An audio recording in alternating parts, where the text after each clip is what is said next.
جھوٹ بار بار بولا جائے تو پتا ہوتا ہے یہ جھوٹ ہے, لیکن پھر بھی اس کو سچ سمجھنا شروع کر دیتا ہے کہ نہیں کرتا. ایک آدمی کو کسی نے بتایا گاؤں میں آ کے کہ تو یہاں بیٹھا ہوا ہے, تیری بیوی تو بیوہ ہو گئی ہے اور تو بڑے مزے سے زندگی گزار رہا ہے. اس نے کہا یار میں یہاں بیٹھا ہوں تو میری بیوی بیوہ کیسے ہو گئی, میری بیوی بیوہ کیسے ہو گئی, چل نکل یہاں سے. تھوڑی دیر میں کوئی دوسرا آدمی آیا, اس نے کہا یار تو یہاں لائف کو انجوائے کر رہا ہے, چائے پی رہا ہے, کافی پی رہا ہے, تیری بیوی کیا ہو گئی ہے, بیوہ ہو گئی ہے. اس نے کہا بھائی میری بیوی بیوہ کیسے ہو گئی جب میں زندہ ہوں. یہ میں بتا رہا ہوں پروپیگنڈے سے متاثر کیسے ہوتا ہے انسان, جب جھوٹ بار بار بولا جائے تو کیسے متاثر ہوتا ہے.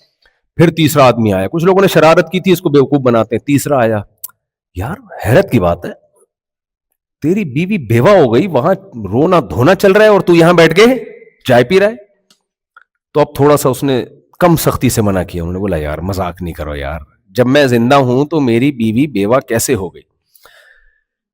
تیسرے نے جا کے بتایا کہ تھوڑا سا میں نے اس کے لب و لہجے میں سختی کم کر دی. چوتھا گیا, یار میں نے ایسا بے غیرت آدمی دنیا میں نہیں دیکھا جس کی بیوی بیوہ ہو گئی اور یہاں بیٹھ کے چائے پی رہا ہو.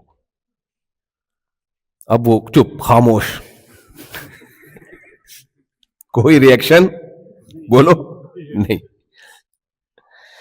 پانچواں بندہ گیا, تیری بیوی بیوہ ہو گئی. چھٹا بندہ گیا, تیری بیوی بیوہ ہو گئی. تھوڑے دیر میں دیکھا یہ تگڑ تگڑ گھر کی طرف بھاگ رہے. لوگ کہہ رہے کہاں بھاگ رہے, میری بیوی بیوہ ہو گئی.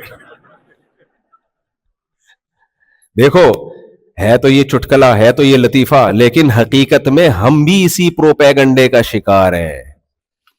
ہم جب اس دنیا کو دیکھتے ہیں, یہاں کی چمک دھمک کو دیکھتے ہیں, اس کی دولت, اس کی شہرت, اس کی عزت, اس کی جوانی, اس کے جو ہے نا سکسیسفل لائف, اس کا گھر, اس کی گاڑی, تو ایک بہت بڑی حقیقت ہماری نظروں سے اوجھل ہو جاتی ہے, کیونکہ اس حقیقت کے بارے میں ہم سنتے ہی نہیں ہیں. وہ حقیقت کیا ہے؟ فنا. یہ کیا ہے بھائی؟ ختم. تھوڑے دنوں کی کہانی ہے, ختم.